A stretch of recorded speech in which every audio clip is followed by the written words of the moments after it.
એમાં આપણે કન્ટ્રી લાઈફની ચર્ચા કરીએ. કન્ટ્રી લાઈફ એટલે ગ્રામ્ય જીવન. ગ્રામ્ય જીવન એવી મજા છે, ગ્રામ્ય જીવનનો શું આનંદ છે, ગ્રામ્ય જીવનની શું વિશેષતા છે, એની ચર્ચા પાર્ટ 1 માં આપણે કરી.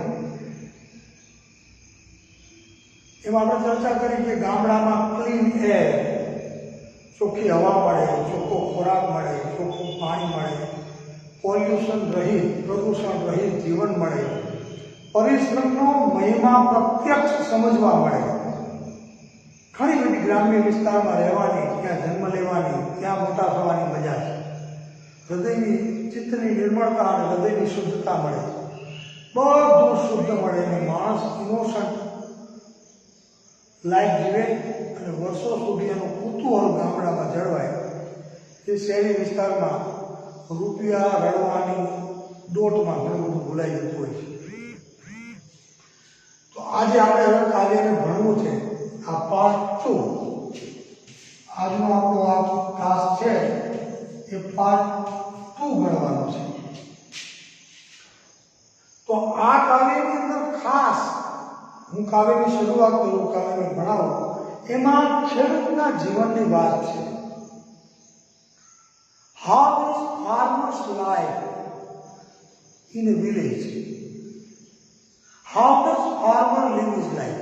ખેડૂત પોતાનું જીવન કઈ રીતે જીવે છે? ખેડૂત આપણને અને જગતને સૌને કયો મોટો સંદેશ આપે છે? કઈ મોટી ખેડૂતના જીવનમાંથી લેવાની શીખ કઈ છે? એ કેવું જીવન જીવે છે? તો એની મેં થોડી નોંધ કરી છે. કન્ટ્રી લાઈફ એટલે ગ્રામ્ય જીવનમાં ફાર્મર્સ લાઈફ ઇઝ હાઉ, ખેડૂતનું જીવન કેવું છે?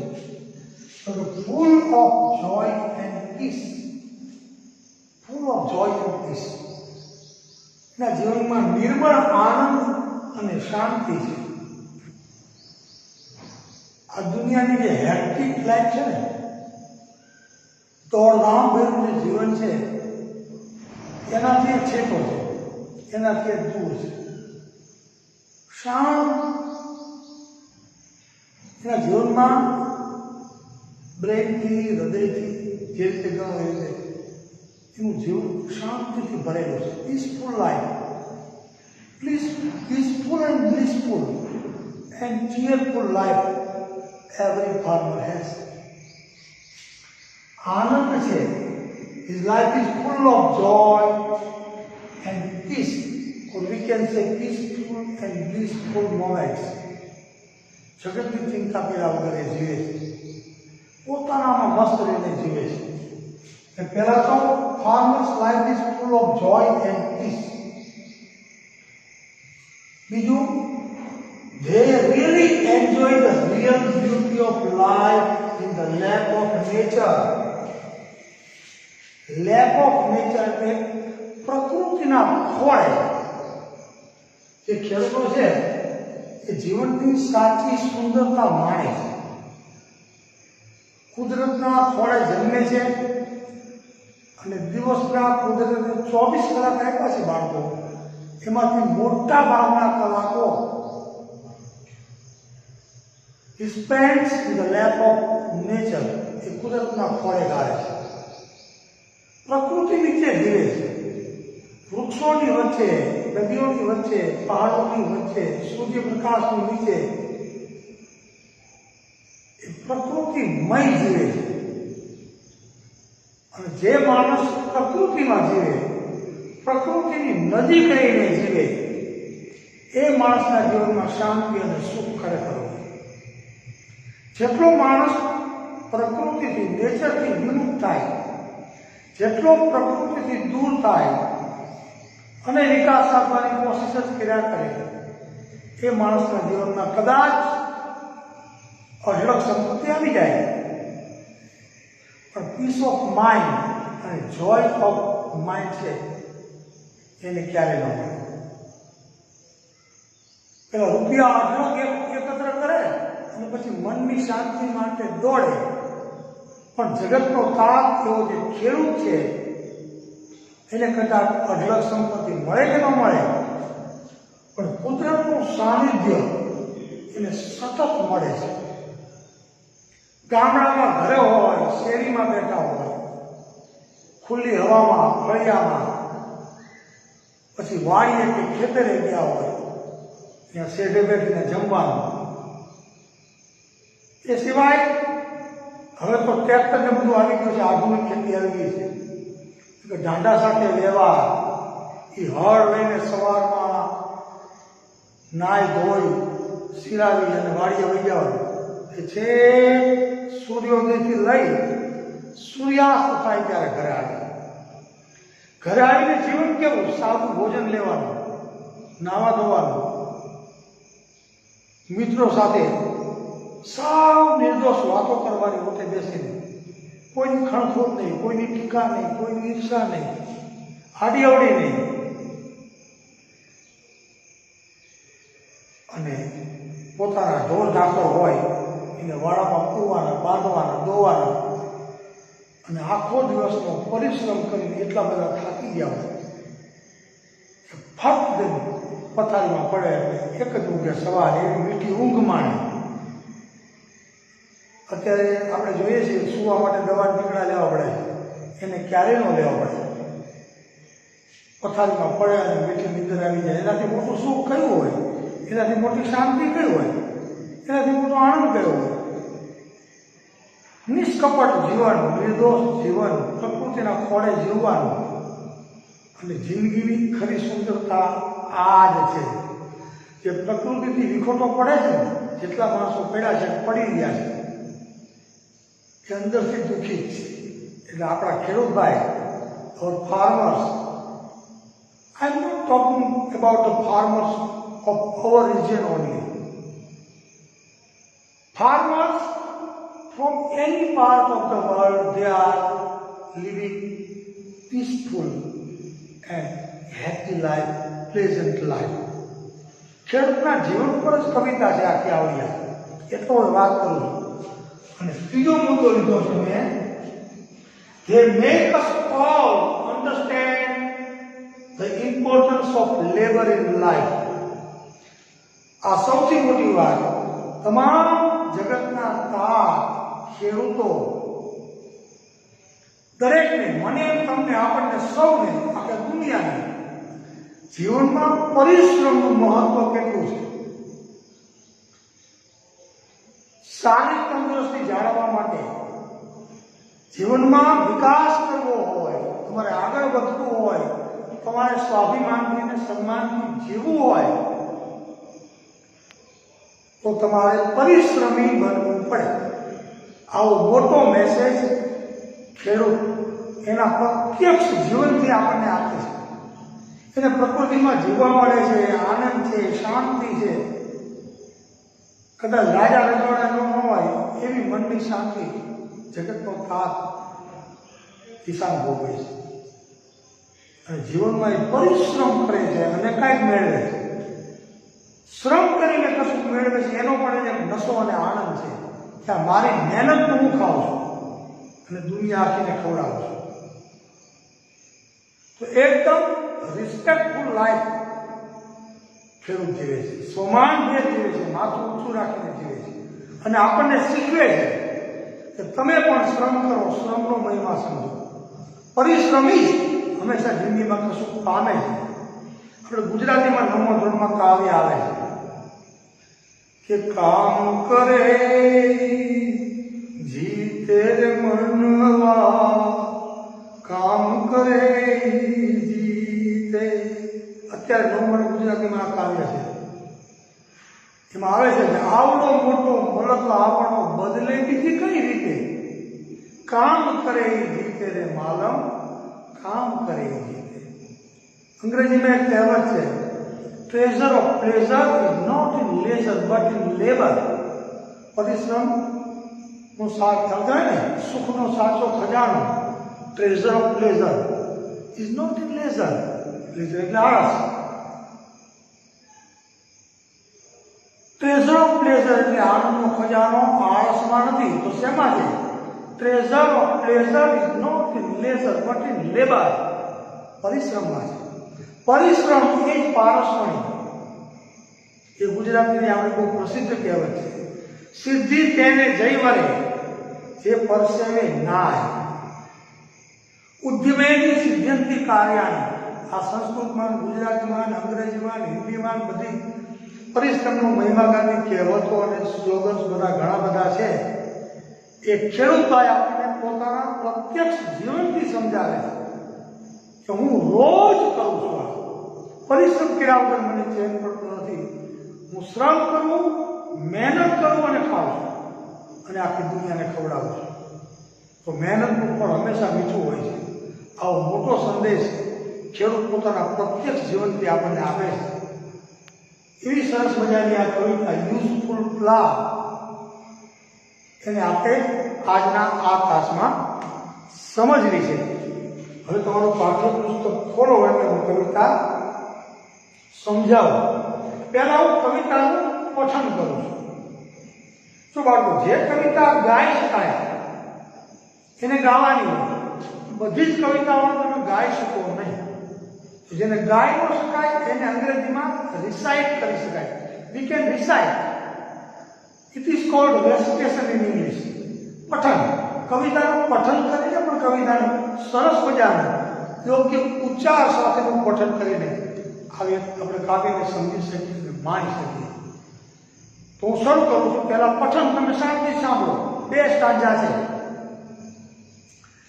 A country life is sweet in moderate cold and heat. To walk in the air, how pleasant and fair. In every field of wheat, the fairest of flowers adorning the boughs, and every meadow's grow, so that I say, no courtier may compare with them who cloth in grey and follow the useful plough. Again, a country life is sweet in moderate cold and heat. To walk in the air, how pleasant and fair. In every field of wheat, the fairest of flowers adorning the boughs, and every meadows grow, so that I say, no courtier may compare with them who cloth in grey and follow the useful plough. Stanza number 2. They rise with the morning lark and labor till almost dark. They rise with the morning lark and labor till almost dark. Then holding their ship, they hasten to sleep. Next morning is ringing with birds that are singing on each green tender bough. With what content and merriment their days are spent, whose minds are bent to follow the useful plough. This is the recitation of the poem. હવે કવિતાને સમજીએ. પહેલી 2 line. એ country life એટલે ગ્રામ્ય જીવન. આપણે સૌ ગ્રામ્ય જીવનમાંથી આવી છે. તમે સૌ ગામડામાં તો રહ્યો છો. તો કન્ટ્રી લાઈફ એટલે ગ્રામ્ય જીવન કેવું છે?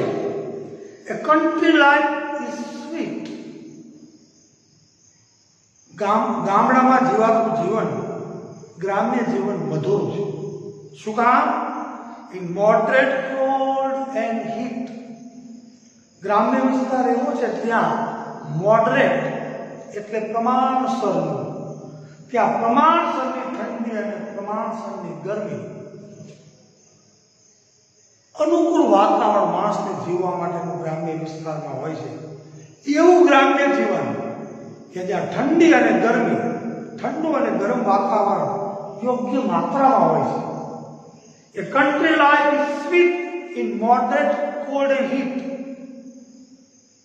એટલે પ્રમાણસર ઠંડી, પ્રમાણસર ગરમી એવા મધુરા વાતાવરણથી ભરેલું ગ્રામ્ય જીવન છે, એ મધુરું છે. ગ્રામ્ય જીવનની ખાસિયતો વર્ણવે છે. Two walk in the air, two walk in the air, ખુલ્લી હવામાં ચાલવું, ખુલ્લી હવામાં ફરવું. How pleasant and fair. Pleasant એટલે આનંદ આપનારું, ફેર એટલે સુંદર. ખુલ્લી હવામાં, ગામડાની અંદર સૌથી મોટી વસ્તુ ગઈકાલે મૂકી દીધી, ચોખ્ખી અને ખુલ્લી હવામાં ચાલવું. એ કેટલું આનંદદાયી અને કેટલું સુંદર છે. આંખ બંધ કરીને ગ્રામ્ય જીવનની કલ્પના કરો. ગામડાની અંદર ખુલ્લી હવામાં તમે જતા હોય, ખાલી ખેતરમાં તો રોડ ઉપર, એ હવા માણવાની, એ ખુલ્લા વાતાવરણને માણવાની એક મજા હોય છે. ખુલ્લી હવામાં ચાલવું એ આનંદદાયી અને સુંદર હોય છે. ઇન એવરી ફિલ્ડ ઓફ વીટ, જ્યાં અહીંયા વીટ શબ્દ વાપર્યો છે. વીટ એટલે ઘઉં. ખેતરની અંદર કે વાડીની અંદર ઘઉંનો લીલો મોલ ઉગાડેલો છે, એવા દરેક ખેતરની અંદર તમે પ્રવેશ કરો તો ત્યાં તમને શું જોવા મળે? તો કે વેલા હોય, એની શાખા હોય, એની ઉપર ફૂલો ખીલેલા હોય, આમ વેલ ચડી હોય, એની ઉપર ફૂલ ઉગેલા હોય અને ડાળીઓની શોભા વધારતા હોય. તમે નજર કરો તો તમને એમ થાય ખેતરના સેડા ઉપર આપણે કહીએ ને વેલ ઉગેલી હોય, વેલની ઉપર ફૂલ ઉગેલા હોય, એ તો શોભે જ. ડાળીઓને શોભાવે, આજુબાજુના વાતાવરણને પણ સુગંધિત અને સુંદર બનાવે. The fairest of flower, સુંદરમાં સુંદર ફૂલો, adorning the bower, એટલે શાખાઓ, એના ઉપર ઉગેલા સુંદર મજાના ફૂલો એ ડાળીઓને કે વેલીઓને શોભાવે છે. એ દ્રશ્ય ખુલ્લા ખેતરમાં, એક બાજુ ઘઉં લહેરાય છે, સુંદર મજાના ખીલેલા પુષ્પો, જે ડાળી ઉપર વેલ ચડી હોય, વેલ ઉપર ઉગેલા ફૂલો હોય, એ એની શોભા વધારતા હોય. એન્ડ એવરી meadows grow, અને એક બાજુ સુંદર મજાનું ગોચર, ખુલ્લું ઘાસનું મેદાન હોય, એની કિનારી હોય. આ દ્રશ્ય ગામડાનું કોમન દ્રશ્ય છે, સામાન્ય દ્રશ્ય છે. તમે જે દિશામાં જાઓ એ દિશામાં જાઓ, તમને ખુલ્લો પટ, પેલું ઘાસ ઉગેલું હોય, વાડીના કે ખેતરના શેઢે આમ વેલાઓ ચડેલા હોય, એની ઉપર સુંદર મજાના અલગ અલગ રંગના પુષ્પો ઉગેલા હોય. આ દ્રશ્ય ગામડામાં સામાન્ય છે. તો આપણી દ્રષ્ટિ હોય, આપણને પ્રકૃતિને માણવાનો સ્વભાવ મળ્યો હોય, તો આ નાની નાની વસ્તુઓ આપણને આનંદ આપી દે છે. આમાં તો વર્ણન નથી, પણ નાની નાની જીવસૃષ્ટિ, તમે આમ હેલા જતા હોય ગામડામાં, ખેતરા રસ્તામાં, તો અલગ અલગ પ્રકારના જીવજંતુઓ તમને બહુ નિકટથી જોવા મળે. પછી એ ઘો હોય, પક્ષીઓ હોય, કાચિંડો હોય, નાની નાની ઓલી લાલ ગાય આવે એ હોય, એ બધા પ્રકૃતિના અંશો છે. એને નજીકથી માણવાનો ગ્રામ્ય વિસ્તારમાં મોકો મળે છે. ઇન એવરી ફિલ્ડ ઓફ વીટ, કોઈ પણ ખુલ્લા ખેતરમાં જાઓ, શું જોવા મળે? The fairest of flowers adorning the bowers, and every meadows grow, so that I say no courtier may compare with them who cloth in grey and follow the useful plough. છેલ્લી પંક્તિમાં કિસાન, ખેડૂત, આપણને કંઈક જીવનમાં સંદેશ આપનાર જગતનો તાત, એને પણ સાદા, અહીંયા ગ્રે શબ્દ વાપર્યો છે, તો હું સાદા શબ્દ વાપરીશ. થોડાક તૂટેલા ફૂટેલા કે થોડાક ફાટેલા સાદા કપડામાં ખેડૂતને મોટે ભાગે હોય પરિશ્રમ કરવા જાય ત્યારે, પણ સમાજની દ્રષ્ટિએ જો વિચારો, સમાજમાં જે મોભાવી એ જીવે છે એના વિશે તમે વિચારો, તો તમને ખ્યાલ આવે કે કોઈ રાજ દરબારી હોય ને, રાજ દરબારી, કોઈ રાજાનો દરબાર હોય, કોર્ટિયર, એની પાસે ગમે એટલી સત્તા હોય, ગમે એટલી સંપત્તિ હોય, ગમે એટલો મળતો લોકો મોભો હોય, પણ આ ખેડૂતભાઈ જે ભલે સાદા કપડામાં હોય, એવા દરબારીની, રાજ દરબારીની, કોઈ પોલિટિકલ વ્યક્તિની, હું તો એમ કહીશ કે ભલે મોટો મોભાદાર વ્યક્તિ હોય ને, ભલે શાનદાર કપડાં પહેરે, સૂટેડ બૂટેડ હોય, પણ ગામડામાં તાપ ખેડૂત, એની સાથે એવા દરબારીને પણ સરખાવી શકાય નહીં, કારણ કે એનો દરજ્જો, ખેડૂતભાઈનો દરજ્જો એના કરતાં મોટો છે, કારણ કે પરિશ્રમ કરીને પેદા કરે અને આખા જગતને પ્રત્યક્ષ અથવા પરોક્ષ પરિશ્રમનું મહત્વ સમજાવતો ઉપદેશ આવે છે, આપે છે. અને બસ એની જિંદગીમાં એ હળને જ મહત્વ આપે છે. હળ એટલે અહીંયા પરિશ્રમનું મહિમા કરતું સાધન છે, ખેડૂતભાઈનું મુખ્ય સાધન, ખેડૂતના જીવન સાથે જોડાયેલું મુખ્ય સાધન, કે જીવનને શાંત, પીસફુલ બનાવવા માટે એક મહત્વનું સાધન છે, એટલે એને યુઝફુલ પ્લાવ કીધું છે. એવા ખેડૂતભાઈ કે જે સતત હળને ફોલો કરે છે, ફોલો તો યુઝફુલ પ્લાવ, હળને ફોલો કરવું એટલે સામાન્ય અર્થ નહીં કરવાનો કે હળની પાછળ પાછળ જવું, એવું નહીં. જે હળનું મહત્વ સમજે છે, જે હળનો મહિમા કરે છે, જે પરિશ્રમનો મહિમા કરે છે, એવો અર્થ કરવાનો. કાર્યની અંદર કેવું હોય કે બધા વ્યાકરણના નિયમો કવિએ સાચવાનો હોય, એટલે જ્યાં દરેક વસ્તુનું આપણે એનું ગુજરાતીમાં શું કહી આવે અનુવાદ કરવા જઈએ તો બધું કઢંગું લાગે. એની જગ્યાએ હું તમને એનો ભાવાનુવાદ સમજાવું છું કે કવિને શું કહેવું છે. કવિને એમ કહેવું છે, સો that I say no courtier may compare with them who clothing grow. સાદા સીધા કપડાની અંદર જે ખેડૂતભાઈ માત્ર ને માત્ર હળને ફોલો કરે છે, હળનું મહત્વ સમજે છે, જ્યાં મારું હળ ત્યાં હું, જ્યાં પરિશ્રમ ત્યાં હું, એવું જે મનથી સમજે છે, હૃદયથી સ્વીકારે છે, એવા ખેડૂતભાઈને કોઈ દરબારી સાથે, કોર્ટિયર સાથે, મોભાદાર વ્યક્તિ સાથે પણ સરખાવી શકાય નહીં. એના કરતાં પણ એનો દરજ્જો છે એ ઊંચો છે. અહીંયા પહેલું સ્ટાન્ડર્ડ પૂરું. પછી બીજું સ્ટાન્ડર્ડ, ખેડૂતભાઈનું જીવન કેવું હોય છે, એક પછી એક કવિ ગણાવે છે. Rise with the morning lark. Morning lark એટલે લાવરી નામનું પક્ષી આવે, એ સવારમાં બોલે. સવારમાં બધા પક્ષીઓ બોલે, પણ લાવરી ખાસ બોલે. એટલે પહેલાના ખેડૂતો એમ કહેતા કે લાવરી બોલે એટલે ખેડૂતો જાગે કે ચાલો હવે પ્રભાત થઈ ગયું. બીજું ખેડૂતના જીવનમાંથી શીખવા જેવી વસ્તુ, what can we learn from the life of a farmer? The second most important thing. અત્યારે બધાય સમજાવે કે સમયસર જાગવું અને સમયસર સૂઈ જવું. પરિશ્રમનો મહિમા તો સમજાવે છે, સાદું ભોજન લેવું એ પણ સમજાવે છે. ઉપરાંત ખેડૂતના જીવનમાંથી મળતો બીજો મહત્વનો સંદેશ બાળકો, સવારમાં સમયસર જાગી જવું. સૂર્યાસ્ત થાય, સૂર્યોદય થાય પહેલા ખેડૂતભાઈ જાગી જાય. સૂર્ય ઉગે, લાલીમાં નીકળે, કાં તો ખેતરે કે વાડીએ જવા હળ લઈને નીકળી ગયા હોય દાદા લઈને. તો they also make us understand the value of getting up in time and sleeping in time.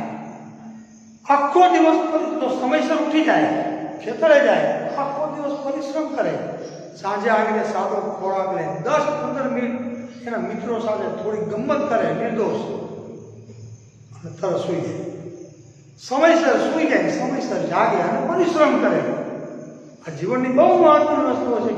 ખેડૂતના જીવનમાંથી આપણને શીખવા મળે છે. શું કરે છે? Rise with the morning lark.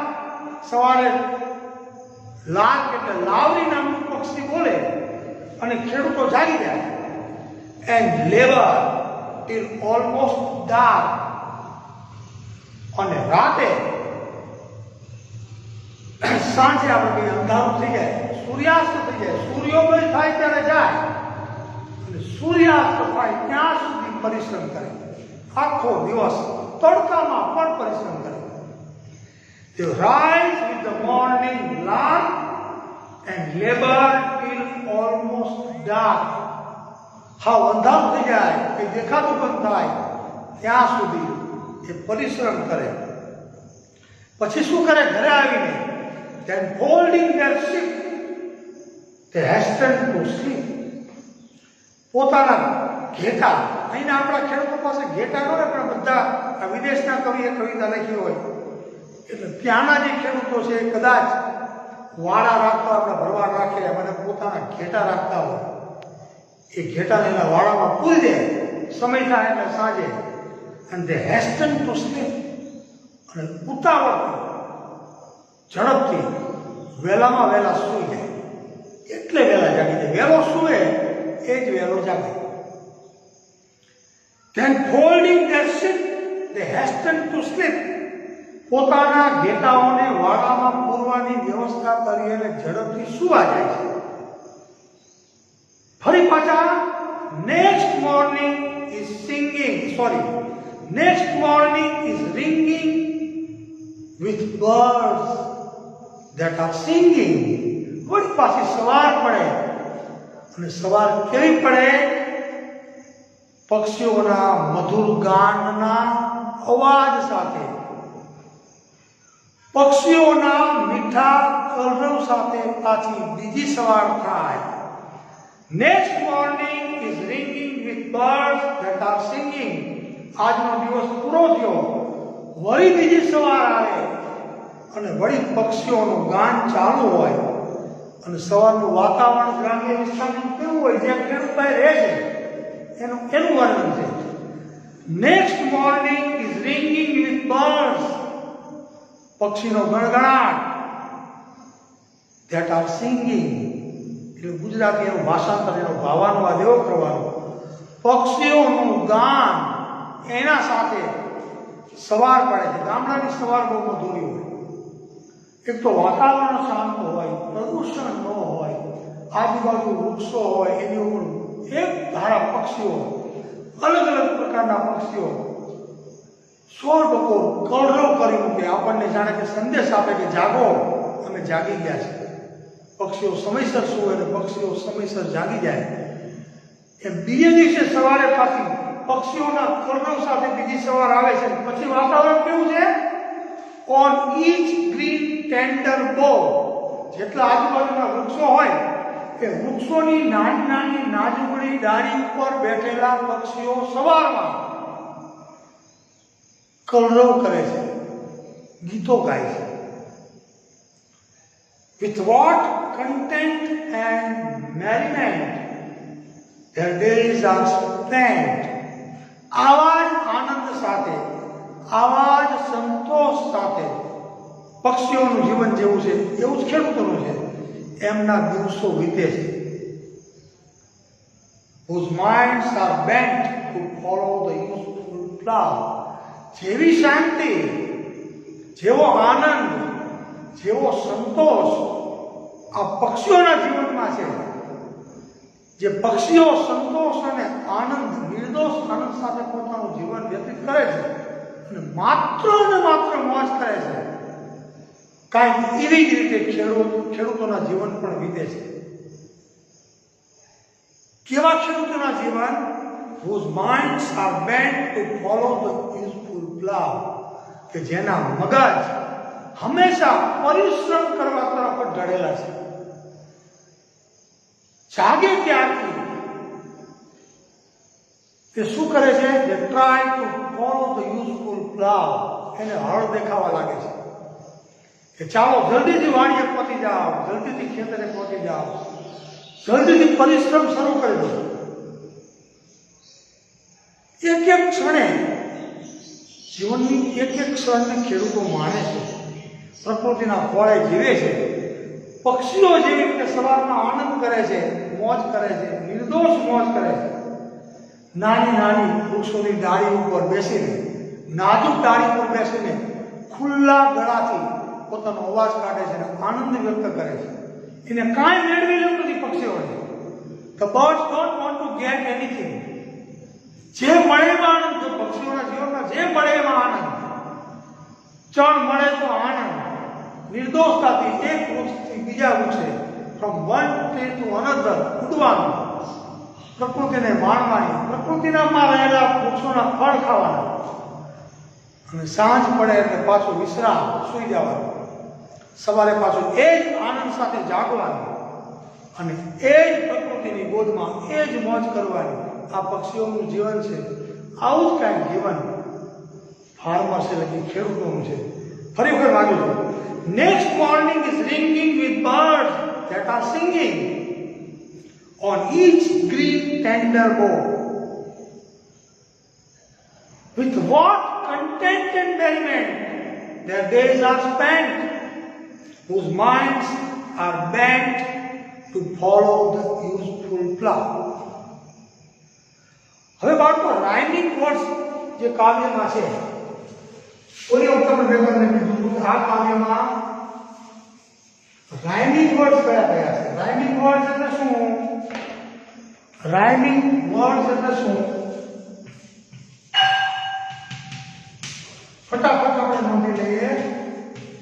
એટલે કે જેના અંત્યાંત પ્રાસ મળતા હોય, એક શબ્દ સાથે બીજા શબ્દનો પ્રાસ મળતો હોય એવા શબ્દો જોઈ લો. પહેલા સ્ટાન્જામાં સ્વીટ છે, તો સ્વીટ ની સામે કયો શબ્દ છે?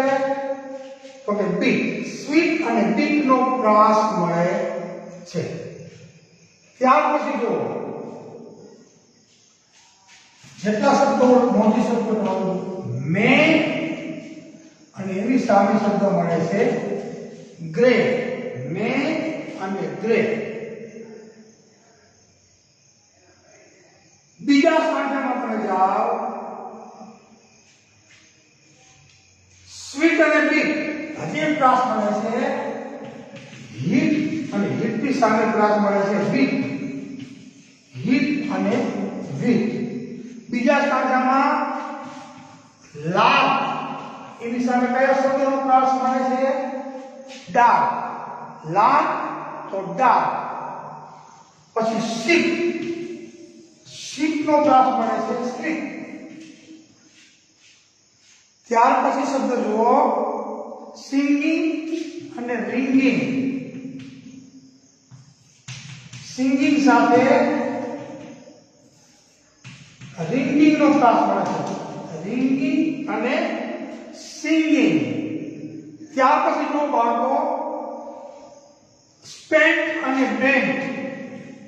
આ સ્પેન્ટ શબ્દનો પ્રાસ કોની સાથે મળે છે? તો કે બેન્ટ. આ બે સ્ટાન્જાના રાઇમિંગ વર્ડ્સ કહેવાય. પ્રાસ મળતો હોય એવા શબ્દોને અંગ્રેજીમાં રાઇમિંગ વર્ડ્સ કહેવાય. Sweet, beat, may, grey, heat, wheat, lark, dark, sheep, sleep, ringing, singing, spent અને બેન્ટ. અહીંયા આપણે આ તમારું બીજું કાવ્ય ધ યુઝફુલ પ્લાવ એને પૂર્ણ કરીએ છીએ.